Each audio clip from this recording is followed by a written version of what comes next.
La membrana plasmática es una estructura la cual va a ser indispensable para la vida de la célula, ya que esta va a delimitar el medio intracelular con el extracelular, actuando como una barrera de contención y protección, con un espesor de 6 a 10 nanómetros. Esta se va a poder ver solamente con el microscopio óptico. Esta membrana plasmática o celular está compuesta por un modelo de mosaico fluido que fue desarrollado en 1972 por Singer y Nicholson mediante observaciones en el microscopio, donde pudieron determinar las siguientes características: que la membrana celular tiene una bicapa que está compuesta por moléculas de fosfolípidos. En el espesor de la bicapa va a haber proteínas intrínsecas o integrales. En ambas superficies va a haber proteínas periféricas o externas, y en la superficie externa van a estar los glúcidos, que van a estar unidas a estas proteínas y a estos lípidos. De las proteínas intrínsecas o integrales, al igual que las extrínsecas, va a haber un 45% que va a estar formando esta bicapa. El 45% va a estar hecho de fosfolípidos y de colesterol, y el 10% está formado por carbohidratos o glúcidos. Empezando con los lípidos, vamos a hablar de los fosfolípidos, que van a ser biomoléculas anfipáticas, las cuales van a presentar un extremo polar, que son las cabezas, que están formadas por un alcohol más un fosfato, y las colas van a estar formadas de ácidos grasos. Estas colas van a ser el extremo apolar, quiere decir que no se van a poder tocar o estar en contacto con el agua, por eso están enfrentadas entre sí. En cuanto a la fluidez de la membrana, podemos decir que es una estructura semilíquida. Esta estructura lo que va a permitir es que los fosfolípidos y las proteínas puedan movilizarse. Puede ser de tres formas. Se pueden rotar sobre su eje, desplazarse lateralmente por la bicapa, y una muy poca común, el flip-flop, o sea, saltar de una bicapa hacia la otra. En esta membrana, algo que también va a determinar su fluidez son los ácidos grasos insaturados, en los cuales van a ser una cadena corta con uno o más enlaces dobles en la estructura. Esto va a aumentar la fluidez de la membrana. ¿Por qué? Porque a nivel de los dobles enlaces va a haber una flexión en su cadena que va a evitar que los fosfolípidos se unan y va a mantener esta consistencia fluida. Estos ácidos grasos van a mantener el punto de fusión en la membrana por debajo de la temperatura corporal, que serían más o menos unos 37 grados centígrados. Esto van a conservar esta característica semilíquida. Pero también va a participar los ácidos grasos saturados, que van a hacer una cadena larga que va a aumentar la solidez o la viscosidad de esta membrana, porque se van a interaccionar más fácil. Por lo cual, depende de las temperaturas, es que ácido graso va a aumentar más. ¿Qué quiere decir? Que las membranas, como sabemos, son organismos que viven en ambientes, por lo que las membranas van a aumentar su fluidez o van a disminuir según sus temperaturas. Si estamos en temperaturas muy frías o muy altas, los gaseosos insaturados van a tender a aumentar para poder aumentar su fluidez. Pero si estamos en ambientes muy cálidos, los que van a disminuir van a ser los por lo cual la membrana plasmática va a aumentar o disminuir su fluidez según el ambiente en el que estemos. Si estamos en ambientes muy fríos, van a aumentar los ácidos grasos insaturados para aumentar la fluidez. En caso contrario, que sean ambientes muy cálidos, van a tender a aumentar los ácidos grasos saturados para disminuir esta fluidez.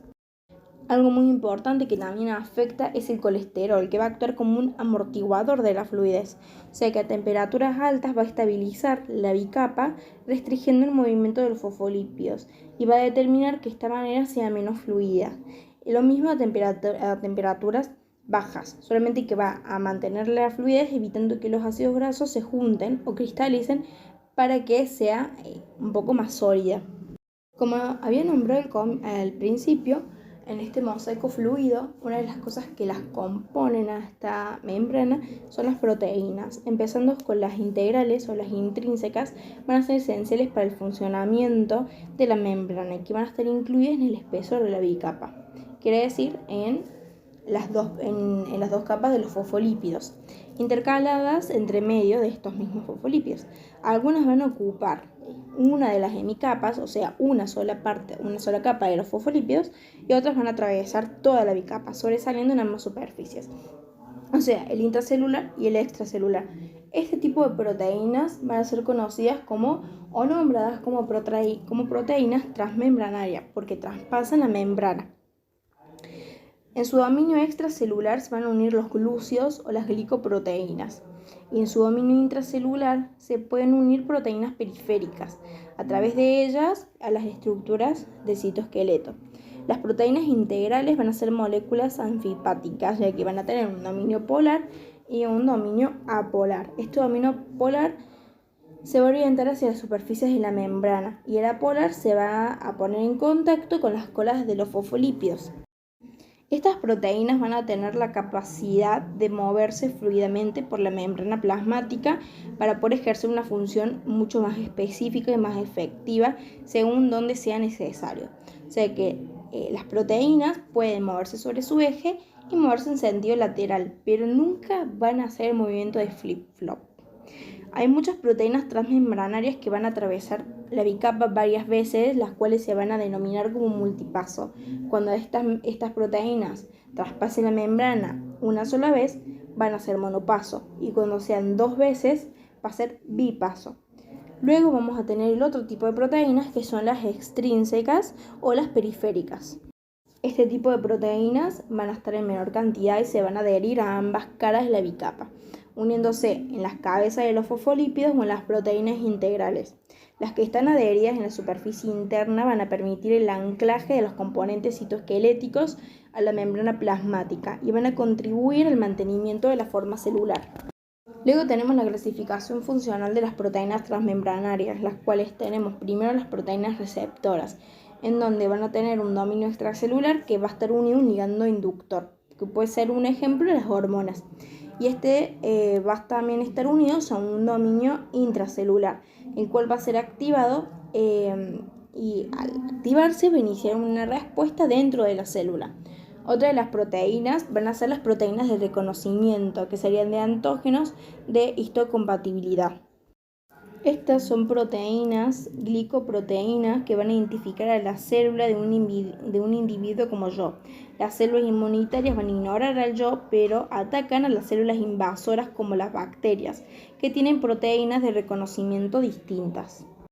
Otra de las proteínas van a ser de unión, que tienen un dominio intracelular que se une al citoesqueleto y un dominio extracelular que se conecta con las fibras de la matriz extracelular o con proteínas de otra célula. Otra de las proteínas que vamos a tener son las proteínas de transporte, que son dos: las de canal, que son canales iónicos que permiten el pasaje de iones a través de la membrana plasmática, o las proteínas transportadoras permeasas, que es una molécula hidrofílica, como la glucosa, que se fija a la proteína y esto provoca un cambio. Otra de las cosas que formaban este mosaico fluido eran los glúcidos, que son oligosacáridos que se van a unir a lípidos y a proteínas de las membranas formando glicolípidos o glicoproteínas. Esto van a construir el glicocálix, o también conocido como cubierta celular, que se va a ubicar en la superficie externa de la membrana, y esto va a generar un microambiente donde está inmersa la célula. Se puede observar por medio de un microscopio óptico con las técnicas del PAS, que se tiñe rojo a las glicoproteínas. Luego vamos a tener las funciones del glicocálix.